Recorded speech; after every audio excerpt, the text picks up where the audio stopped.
Hello MA second semester के students. आज हम आपको आपका सिलेबस चूँकि पूरा कंप्लीट हो चुका, रिवीजन हो चुका, सब कुछ होने के बाद प्रैक्टिकल भी हम लोगों ने आपको क्लासों में कुछ बताया था, लेकिन कुछ एक आध प्रैक्टिकल जो रह गए हैं आज उसके बारे में हम आपको बताते हैं। तो ध्यान रखिएगा, आज जो हम आपको बताने चल रहे हैं वह प्रैक्टिकल के बारे में बता रहे हैं और वह है क्लस्टरिंग। क्लस्टरिंग या गुच्छन। गुच्छन या क्लस्टरिंग को बताने से पहले मुझे आपको यह बताना जरूरी है कि यह जो प्रयोग है यह आपका वर्बल लर्निंग से रिलेटेड है और वर्बल लर्निंग से रिलेटेड होने के कारण हम इस प्रयोग के बारे में कुछ बताने से पहले आपको वाचिक अधिगम के बारे में बताएंगे। आप एकदम इसके जो नाम है वर्बल लर्निंग, वाचिक अधिगम, एकदम क्लियर करता है कि वाचिक यानी भाषा के माध्यम से सीखना। तो एक सीधी सी बात यह है कि जैसे अधिकांशतः प्रयोग जो होते हैं वह पशुओं पर करके रिजल्ट निकाले जाते हैं, लेकिन जो वर्बल लर्निंग से संबंधित एक्सपेरिमेंट है वह पशुओं पर नहीं हो सकता, यह मनुष्यों पर ही होता है। क्योंकि मनुष्य का जो अधिगम क्रिया होती है, मनुष्य जो सीखता है, इस वाचिक अधिगम के आधार पर यह पशुओं से अलग हो जाता है।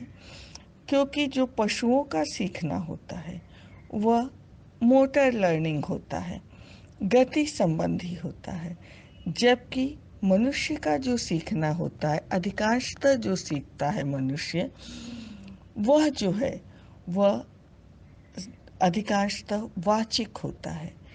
और इसी वाचिक अधिगम को पाठशालीय शिक्षण भी कहा जाता है, क्योंकि यह एक प्रकार का वाचिक सीखना है। जैसे आज भी हम आपको जो कुछ भी बता रहे हैं वह भाषा के माध्यम से बता रहे हैं। तो जो वाचिक अधिगम होता है वह संकेत, शब्द, चित्र, अंक, वाणी आदि के माध्यम से होता है और इस प्रकार के सीखने के लिए अनेक प्रकार की सामग्री का उपयोग किया जाता है। जो वर्बल लर्निंग से संबंधित जितने भी अध्ययन किए गए हैं उसमें जो अध्ययनकर्ता होता है वह विभिन्न प्रकार की सामग्रियों का प्रयोग करता है और इस संबंध में कई प्रकार की सामग्री का उपयोग किया जाता है। सबसे पहले आज हम आपको नॉनसेंस सिलेबल्स के बारे में बता रहे हैं, निरर्थक पदों के बारे में बता रहे हैं, जिसकी खोज सर्वप्रथम एबिंगहॉस ने 1885 में की थी और इन्होंने जो निरर्थक पदों की रचना की वह ऐसी रचना की कि इसमें CVC क्रम में इन्होंने किया, यानी दो व्यंजनों के बीच में एक स्वर को रखकर, कॉन्सोनेंट वॉवल कॉन्सोनेंट, यानी पहला अक्षर व्यंजन और तीसरा अक्षर व्यंजन, और इस तरह से इन्होंने निरर्थक सामग्री का निर्माण किया और इसकी सहायता से एबिंगहॉस ने बहुत सारे प्रायोगिक अध्ययन किए। इस प्रकार के जो निरर्थक पदों की रचना है, ऐसी सूची जो है हिंदी में भी पंडारी पांडे ने 1967 में बनाई है। एबिंगहॉस और पंडारी पांडे की सूचियां काफ़ी प्रचलित सूचियां हैं और इनमें सभी में जो सूची में अक्षर रखे गए हैं उनमें वो प्रयोग में इस तरह से रखे गए हैं कि CVC क्रम में इन्हें त्रिपद, ट्राइग्राम, यानी त्रिपद या ट्राइग्राम का मतलब है 3 अक्षरों का समूह। ध्यान रखिएगा, त्रिपद 3 अक्षरों का समूह जो संयुक्त रूप से रखा जाता है त्रिपद कहलाता है। पोस्टमैन 1965 के ने कहा है कि जो प्रयोगात्मक अध्ययन आजकल किए जाते हैं उसमें जो निरर्थक पद होते हैं उनका उपयोग इस उद्देश्य से किया जाता है कि उस उद्देश्यों के लिए किया जाता है जिनके लिए एबिंगहॉस ने किया था, और साहचर्य से सीखने से संबंधित प्रयोगात्मक अध्ययन जैसे अक्षर अंक अथवा शब्दों का उपयोग भी किया जाता है। ये तो थी निरर्थक पद या निरर्थक सामग्री। इसे निरर्थक पद या निरर्थक सामग्री इसलिए कहते हैं क्योंकि यह सीवीसी क्रम में जरूर होती है, सब कुछ होती है, लेकिन इनका कोई अर्थ नहीं होता है। फिर हम अब आपको बता रहे हैं वर्बल लर्निंग में जो दूसरे प्रकार की सामग्री इस्तेमाल में लाई जाती है, प्रयोग में लाई जाती है, वह है सार्थक पद या शब्द, मीनिंगफुल वर्ड्स। ग्लेस 1928 ने रेटिंग मेथड से निरर्थक पदों की साहचर्य मूल्यों अथवा सार्थकता का अध्ययन करके बताया कि जो निरर्थक पद होते हैं उसको में भी थोड़ी बहुत सार्थकता होती है, और यही कारण है कि ग्लेस ने यह जब सिद्ध किया, ग्लेस ने क्या सिद्ध किया कि जिसको हम निरर्थक कह रहे हैं उसमें भी कहीं न कहीं कुछ मात्रा में सार्थकता होती है, और इसलिए इन्होंने कहा कि अधिगम संबंधी प्रयोगों में, इन्होंने वाचिक सीखने संबंधी प्रयोगों में सार्थक पदों का उपयोग आरंभ हुआ, और सार्थक पदों की जो सार्थकता या साहचर्य मूल्यों का नियंत्रण विभिन्न प्रायोगिक परिस्थितियों में जो है साहचर्य मूल्यों का मेजर करके उनको स्थिर रखकर किया जाता है, और शब्द का साहचर्य मूल्य उस शब्द की आवृत्ति से ज्ञात किया जाता है। यानी जितनी अधिक शब्द की फ्रीक्वेंसी होती है उसका जो साहचर्य मूल्य है वह उतना ही अधिक माना जाता है। इस संबंध में नोबल 1952 ने भी विभिन्न साहचर्य मूल्य वाले सार्थक शब्दों की सूची प्रकाशित की। ध्यान रखिएगा कि जो निरर्थक पद हैं उनके बारे में जो सूची है वह एबिंगहॉस ने सर्वप्रथम दी थी, और बाद में हिंदी में पंडारी पांडे ने दी थी। जबकि सार्थक के बारे में, सार्थक शब्दों के बारे में नोबल 1952 ने विभिन्न ऐसे सार्थक पदों की सूची, शब्दों की सूची प्रकाशित की जिनका की जो साहचर्य मूल्य है उनकी फ्रीक्वेंसी के आधार पर ज्ञात किया, और साहचर्य मूल्य जिनका अधिक था उनकी सूची प्रकाशित की। आपने थॉर्नडाइक का नाम सुना ही है। थॉर्नडाइक ने अधिगम संबंधी अध्ययन किए हैं। थॉर्नडाइक और लॉर्स 1944 ने भी इंग्लिश में, अंग्रेजी भाषा में ऐसे 30,000 शब्दों की आवृत्तियों का उपयोग, आवृत्तियों का मूल्य ज्ञात किया जो कि इंग्लिश भाषा में उपयोग में लाए जाते हैं। तो अभी हमने आपको जो वर्बल लर्निंग है उससे संबंधित 2 प्रकार के मटेरियल, प्रायोगिक सामग्री के बारे में बताया। एक तो हमने आपको सार्थक पद बताया, एक निरर्थक पद बताया कि किस किस प्रकार की सामग्री उपयोग में लाई जाती है।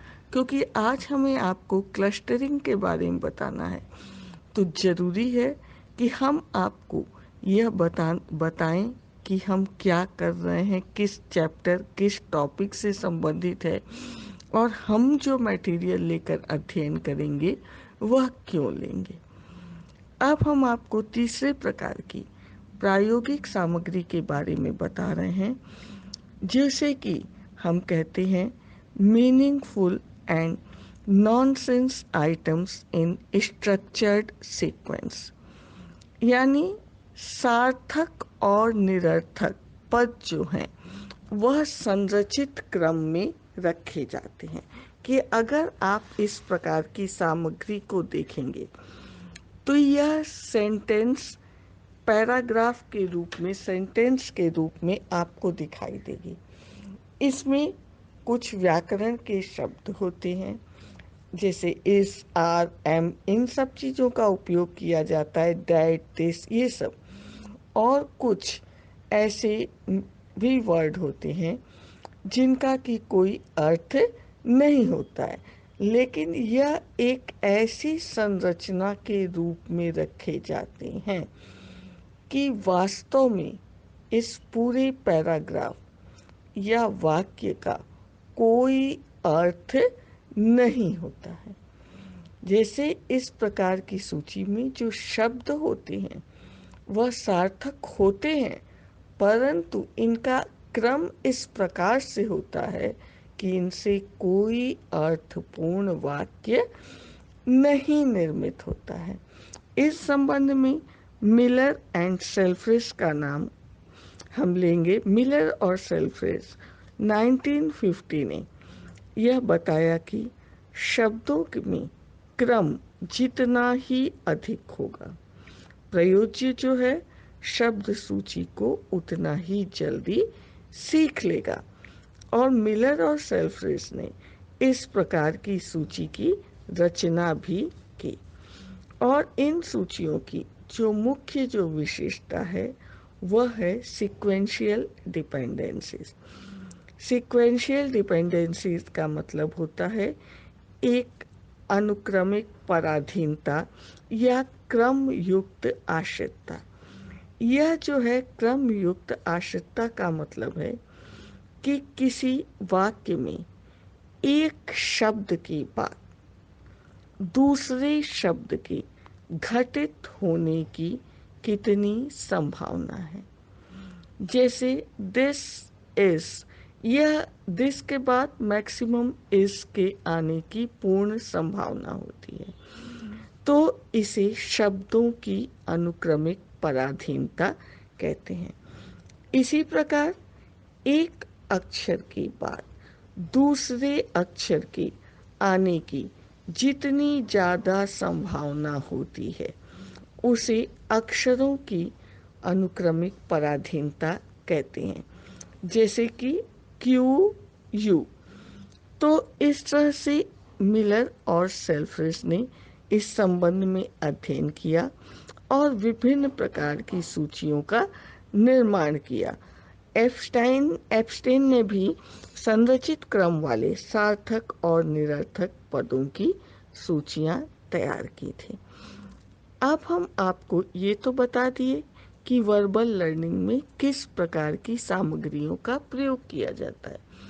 जैसा प्रयोग होता है, हमें जैसे एबिंगहॉस ने विस्मरण संबंधी अध्ययनों में सार्थक सामग्रियां भी ली थी और उन्होंने जो मुख्य अध्ययन अपने ऊपर ही किया था वह जो थी निरर्थक पदों को लेकर विस्मरण संबंधी अध्ययन किया था और भिन्न भिन्न समय अंतरालों पर इस प्रकार की सूची के पदों को याद कर यह देखा था कि कितने समय तक सूची के अधिकांश पद याद रहते हैं।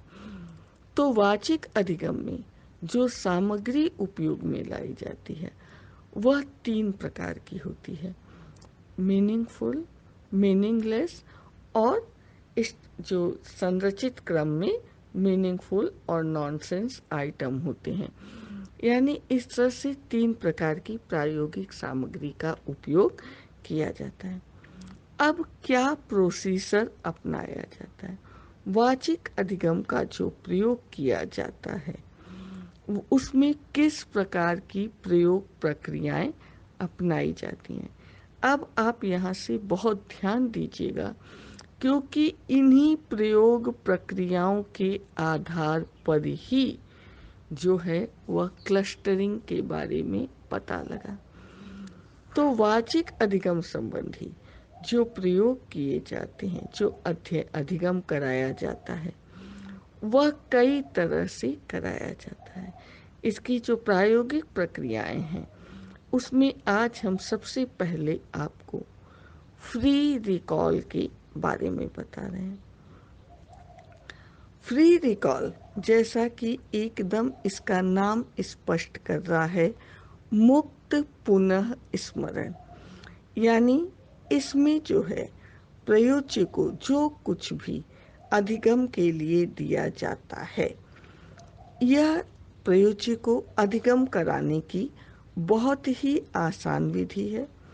और इस विधि में जो अध्ययन करता है वह 10, 20, 30 किसी भी संख्या में पदों को चुन लेता है और प्रयोज्य के सामने एक एक करके पदों को मेमोरी ड्रम के द्वारा प्रस्तुत किया जा सकता है, बोल कर दिया जा सकता है, टेचिस्टोस्कोप के द्वारा दिखाया जा सकता है और प्रयोज्य के सामने सूची का एक एक पद या तो प्रयोगकर्ता जो है खुद ही पढ़कर सुनाता जाता है या दिखाता जाता है और एक बार सूची के पूरे पदों को प्रयोज्य को दिखाने के बाद जो प्रयोग करता है वह कहता है कि जो सूची का पद आपको दिखाया गया था उसे आप दोहराइए। और एक बार संपूर्ण सूची को प्रस्तुत करना एक प्रयास माना जाता है। और जो अध्ययन में, वाचिक अधिगम में जो अध्ययन किए जाते हैं, उसमें यह प्रयासों की संख्या प्रायोगिक स्थिति पर निर्भर करता है कि एक प्रयास भी कर सकते हैं, अनेक प्रयास भी कर सकते हैं। और प्रयोज्य जो है सूची के जितने पदों का सही पुनः स्मरण कर देता है, वह उसकी सही अनुक्रिया होती है, उसे उतने अंक दिए जाते हैं। इस विधि में, जैसा कि इस विधि का नाम है फ्री रिकॉल, मुक्त पुनः स्मरण, इसमें जो है प्रयोज्य को यह स्वतंत्रता होती है कि वह सूची का पुनः स्मरण चाहे जिस क्रम में करे। इसीलिए इस विधि को फ्री रिकॉल कहते हैं, क्योंकि इसमें कोई क्रम जो है वह अध्ययनकर्ता के द्वारा, प्रयोगकर्ता के द्वारा निर्धारित नहीं किया जाता है। और प्रयोज्य जो है पुनः स्मरण को चाहे बोलकर या लिख कर भी बता सकता है, जैसी प्रायोगिक स्थिति होती है। अब हम आपको दूसरी प्रयोग प्रक्रिया के बारे में बता रहे हैं। यह है सीरियल लर्निंग एंड रिकॉल। देखिए, पहला हमने आपको बताया फ्री रिकॉल। फ्री रिकॉल चाहे जिस क्रम में प्रयोज्य जो है रिकॉल यानी पुनः स्मरण करें, चाहे जिस क्रम में वह सूची के पदों को दोहराए, उस पर बंधन नहीं होता है। किंतु जब सीरियल लर्निंग और रिकॉल की बात कर रहे हैं तो सीरियल यानी क्रमिक, नाम से ही स्पष्ट है कि इसमें प्रयोज्य जो है वह रिकॉल जो करता है वह क्रम से करता है। और इसमें भी दो प्रकार की विधियों को उपयोग में लाया जाता है। एक है सीरियल प्रेजेंटेशन मेथड, यानी क्रमिक प्रस्तुतिकरण की विधि। यह जो विधि होती है, इसमें जो है प्रयोगकर्ता जो है प्रयोज्य के सामने जो है सूची के पदों को एक निर्धारित क्रम के अनुसार, यानी प्रयोगकर्ता भी सूची के पद का क्रम निश्चित रखता है और उस क्रम के अनुसार प्रस्तुत करता है।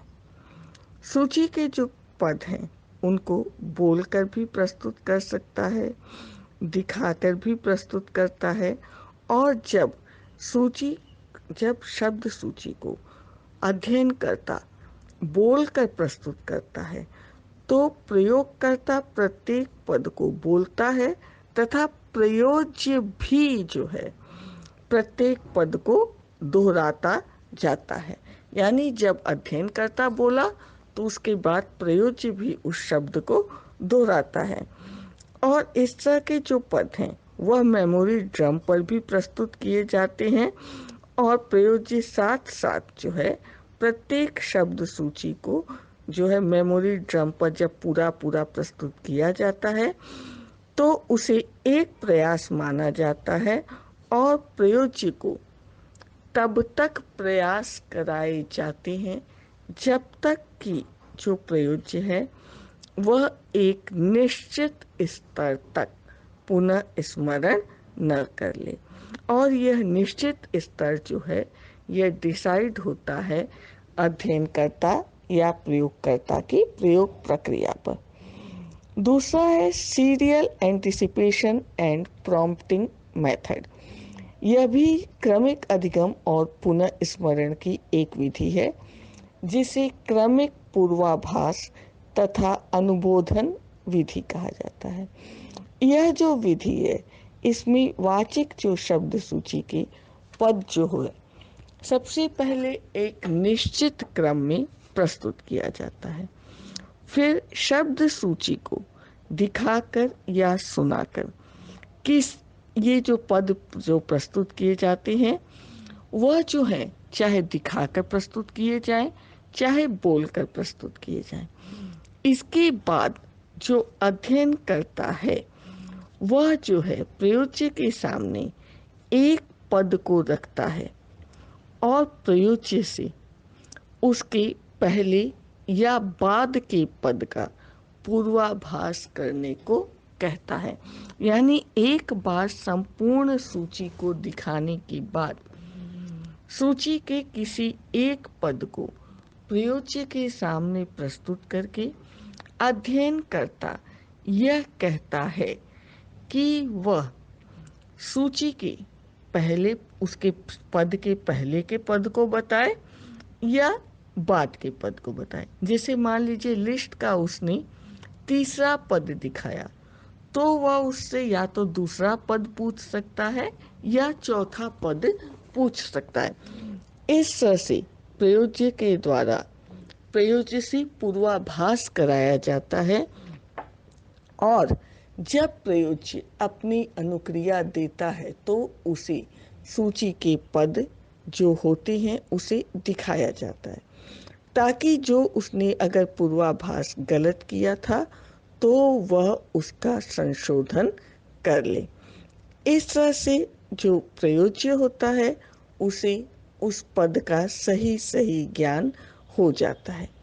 इस प्रकार फिर उसे अन्य पदों को भी प्रस्तुत किया जाता है और उसका पूर्वाभास कराया जाता है और जो अध्ययन करता होता है यह कार्य एक निश्चित स्तर तक कराता जाता है और इसके साथ ही साथ जो प्रयोज्य होता है वह अपनी प्रक्रिया अनुक्रिया में संशोधन करता जाता है।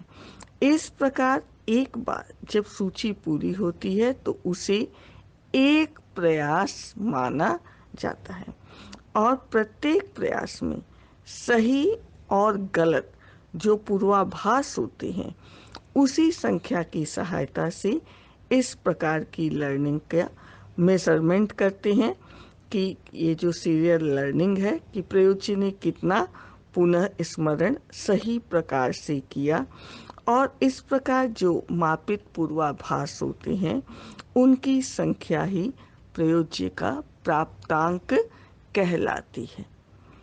तीसरा जो मेथड है वाचिक अधिगम से संबंधित अध्ययनों में जो तीसरी प्रक्रिया है, दो हमने आपको बताया, एक फ्री रिकॉल बताया और दूसरा सीरियल लर्निंग बताया। सीरियल लर्निंग में भी आपको दो प्रकार बताया। अब हम आपको पेयर्ड एसोसिएट लर्निंग प्रोसीजर के बारे में बता रहे हैं। युग्मित सहचर अधिगम प्रक्रिया। इतना धीरे धीरे मैंने इसलिए बोला कि आप नाम को ध्यान दें। युग्म यानी पेयर, जोड़ा। सहचर यानी साथ चलने वाला, यानी इसमें कैसी अधिगम सामग्री होगी, जो कि जोड़े या युग्म के रूप में होती है। युग्मित सहचर अधिगम जो प्रक्रिया होती है, इसमें जो है अध्ययनकर्ता जो है वह सबसे पहले दो दो पदों के जोड़े यानी अध्ययन सामग्री जो वो तैयार करता है वह क्या होती है, दो दो पद जो हैं वह जोड़े के रूप में एक सूची तैयार कर लेता है। और जो सूची होती है उसमें 8 से 16 तक युग्मित पद होते हैं और प्रत्येक युग्म में जो पेयर होता है उसमें एक उत्तेजना पद और दूसरा अनुक्रिया के रूप में चुना जाता है, यानी एक स्टिमुलस के रूप में और दूसरा अनुक्रिया के रूप में। तो आगे हम आपको बता रहे हैं कि इसको क्यों उत्तेजक और अनुक्रिया के रूप में बताया गया है। और जब प्रायोगिक प्रक्रिया जो आरंभ की जाती है, जो सूची तैयार की जाती है, उस सूची को एक बार वैसे ही प्रयोज्य के सामने प्रस्तुत किया जाता है। अब इसके बाद जैसा हमने कहा कि एक उत्तेजक और दूसरा अनुक्रिया, तो उसके बाद जब सूची की एक बार प्रयोज्य के सामने प्रस्तुत कर दी जाती है तो युग्म में से एक पद को अध्ययन करता जो है प्रयोज्य के सामने रखता है और दूसरे के बारे में पूर्वाभास करने को कहता है। और इसके लिए जो प्रयोज्य होता है उसे 1 से 5 सेकंड तक का समय दिया जाता है। और यह जो 1 से 5 सेकंड तक का समय पूर्वाभास के लिए यानी उद्दीपक शब्द को प्रस्तुत करने के बाद अनुक्रिया पद को दोहराने के लिए जो 1 से 5 सेकंड तक का समय दिया जाता है, इसे एंटिसिपेशन इंटरवल यानी पूर्वाभास मध्यांतर कहा जाता है। और इस मध्यांतर में जब पूर्वाभास कर लेता है प्रयोज्य, तब दोनों पदों को प्रस्तुत कर देता है। जो अध्ययन करता है वह, देखिए फिर से एक बार इस प्रोसेस को समझ लीजिए। सूची के पूरे पद को प्रयोज्य के सामने युग्मों के रूप में प्रस्तुत किया जाता है और इसके पश्चात हमने आपको बताया कि एक पद उद्दीपक के रूप में और दूसरा अनुक्रिया के रूप में चुन लिया जाता है। और इस प्रकार से अध्ययनकर्ता क्या करता है कि एक पद देता है, प्रयोज्य के सामने प्रस्तुत करता है और उसे दूसरे पद के बारे में रिकॉल करने को कहता है। और इसके लिए 1 से 5 सेकंड तक का समय दिया जाता है। और 1 से 5 सेकंड के बीच में जब वह पूर्वाभास कर लेता है तब उसे सूची के युग्म को दिखा दिया जाता है ताकि जो है वह अपना संशोधन कर ले। इस प्रकार से एक एक करके सूची के दूसरे, तीसरे, चौथे युग्मों के एक एक पद प्रस्तुत करके उसे संशोधन के लिए दिखा भी दिया जाता है।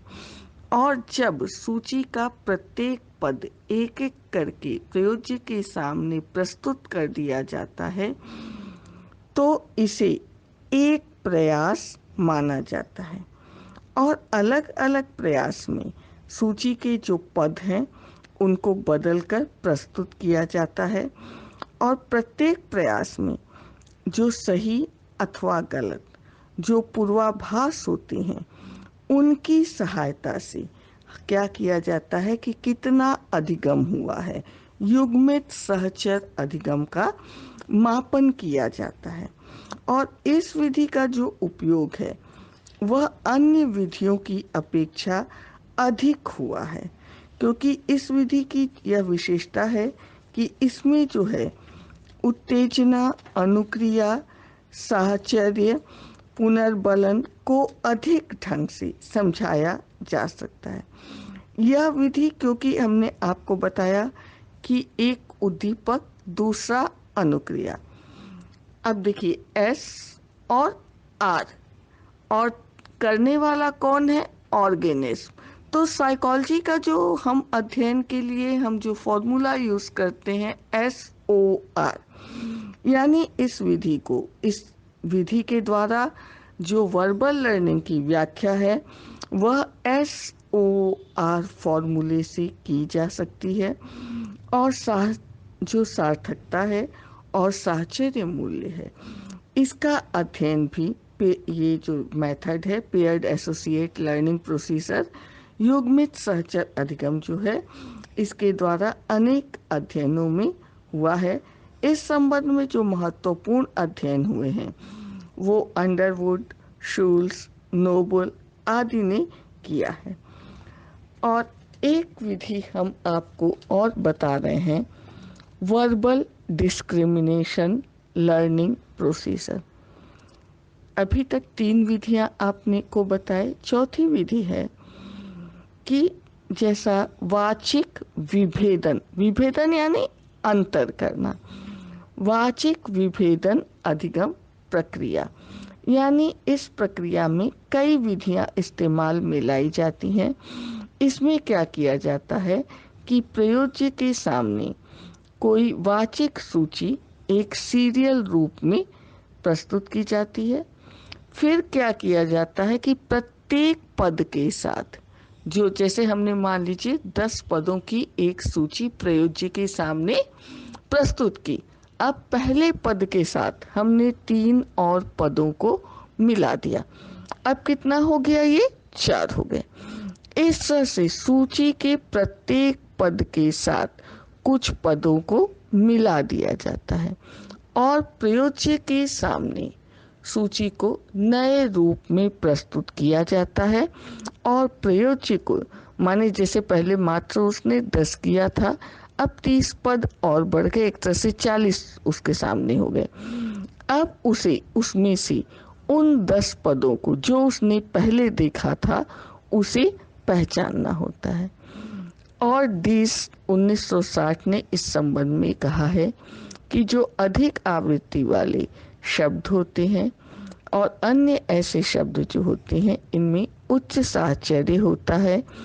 इस संबंध में कैपल 1955 ने भी अध्ययन किया है और साहचर्य और सार्थकता मूल्य संबंधी इस संबंध में अध्ययन जो हुए हैं वह बहुत अधिक नहीं हुए हैं, और जो हुए भी हैं इनका कोई बहुत महत्वपूर्ण संबंध या अध्ययन परिणाम नहीं प्राप्त हुआ है। जब हम आपको आज क्लस्टरिंग के बारे में बता लेंगे तब हम आपको वर्बल लर्निंग के निर्धारक के बारे में बताएंगे। अब तक हमने आपको प्रोसीजर के बारे में बताया। अब हम आपको कुछ ऐसे प्रक्रम, ऐसे प्रोसेसेस के बारे में बता रहे हैं कि जो वाचिक अधिगम से संबंधित जो अध्ययन हुए हैं उससे क्या क्या प्रमुख प्रक्रम पता लगे। तो जो वाचिक अधिगम से संबंधित जो भी अध्ययन हुए हैं उनसे मुख्य रूप से 3 प्रकार के प्रक्रम का पता चलता है। एक तो है क्रमिक स्थिति वक्र, सीरियल पोजीशन कर्व, एक है कोडिंग और एक है क्लस्टरिंग। सीरियल पोजीशन कर्व यानी जो है क्रमिक स्थिति वक्र, वाचिक अधिगम से संबंधित जो अध्ययन किए जाते हैं, जब इसमें पुनर्स्मरण को की जो संख्या होती है उसको ग्राफ के द्वारा प्रदर्शित किया जाता है, तो जो ग्राफ बनता है उस प्रकार के अध्ययन में ये देखा गया है कि यह जो ग्राफ होता है प्रारंभ और अंत में ऊंचा पाया जाता है और मध्य में ये जो होता है, जो माने मध्य के जो प्रयास होते हैं उसमें ये ग्राफ जो है ये एक्स एक्सिस के समानांतर ही मतलब छूटा हुआ लगभग पाया जाता है। यानी इस प्रकार के जो अध्ययन हुए हैं उसमें यह पता लगा है, जो वर्बल लर्निंग से संबंधित जो अध्ययन हुए हैं उसमें ये पता लगा है कि चाहे फ्री रिकॉल कराया जाए, चाहे सीरियल रिकॉल कराया जाए, जो प्रयोज्य है वह जो सूची के पदों को सीखता है उसमें पदों की स्थिति जो है वह बहुत महत्वपूर्ण स्थान रखती है। पद चाहे निरर्थक हो या सार्थक हो, उनकी स्थिति जो है वह अलग स्थान रखती है। और मर्डॉक 1962 ने भी इस संबंध में अध्ययन किया, डीस ने भी अध्ययन किया, और इस संबंध में जो अध्ययन किया गया उससे जो निष्कर्ष प्राप्त हुआ वह यह है कि जो है प्रयोज्य जो है सूची के जो प्रारंभिक पद होते हैं उनका जो रिकॉल होता है वह सबसे अधिक होता है, और उसके बाद जो रिकॉल होता है वह अंतिम पदों का होता है। लेकिन जो मध्य के पदों का जो रिकॉल होता है वह सबसे कम होता है। इसको जो सूची के प्रारंभिक पदों का रिकॉल जो अधिक होता है इसे प्राथमिकता प्रभाव कहा गया। जो अंतिम पदों का रिकॉल होता है उसे नवीनता प्रभाव के नाम से जाना गया।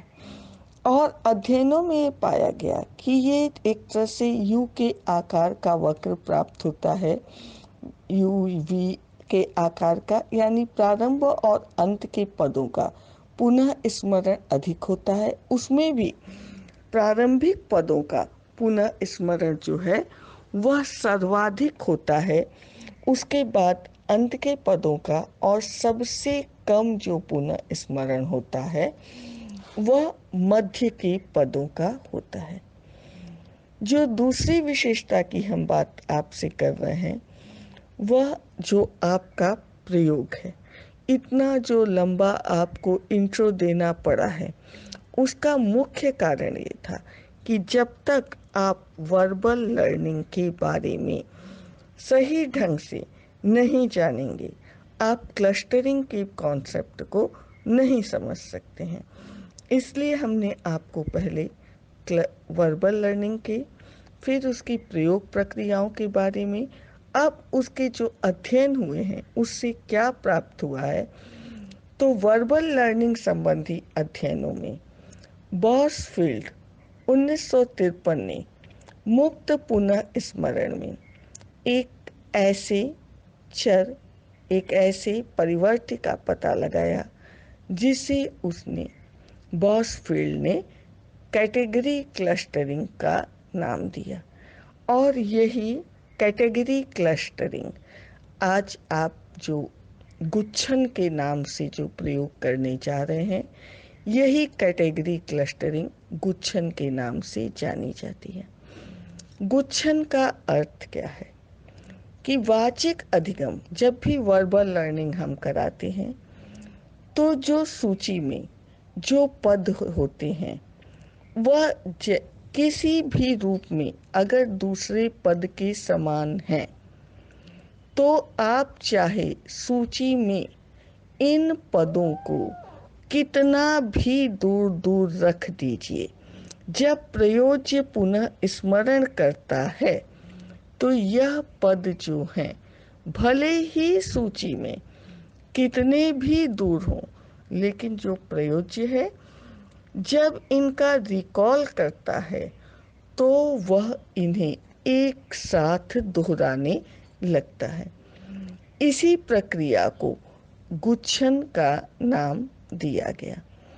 जैसे कि प्रयोज्य द्वारा मुक्त पुनः स्मरण में ये देखा गया कि कितने भी दूर हों, बॉसफील्ड ने ये प्रयोग किया और उसने एक प्रयोग में 60 शब्दों की सूची ली। 60 थे शब्द, ध्यान रखिएगा। उसकी 4 कैटेगरीज थी। ये 4 जो कैटेगरीज थी इसमें जानवर, व्यवसाय, नाम और जो सब्जी आदि थे। इस तरह के जो पद थे, इनको जो मतलब ये था कि सूची में एक तरह से उसने मिक्स कर दिया। और बॉसफील्ड ने अपने अध्ययन के आधार पर जो अध्ययन किया, इन चारों कोटियों को जो पद थे उसको अध्ययन करने के लिए 3-3 सेकंड के अंतर पर प्रत्येक कोटि से वह शब्दों को प्रस्तुत करता था। और अध्ययन में बॉसफील्ड 1957 ने अपने अध्ययन को जो ढंग था वह बड़े ही वैज्ञानिक ढंग से और बहुत ही बड़े सैंपल पर किया। और उन्होंने यह देखा कि जो सूची के पद थे रिकॉल करते समय वह गुच्छित होकर एक साथ, गुच्छन यानी गुच्छित होकर एक साथ स्मरण किए गए। इस संबंध में हम आपको कल आगे और बताएंगे, क्योंकि अभी मुझे गुच्छन के बारे में और आपको बताना है, साथ ही साथ इसके डिटर्मिनेंट्स के बारे में भी, निर्धारकों के बारे में भी बताना है।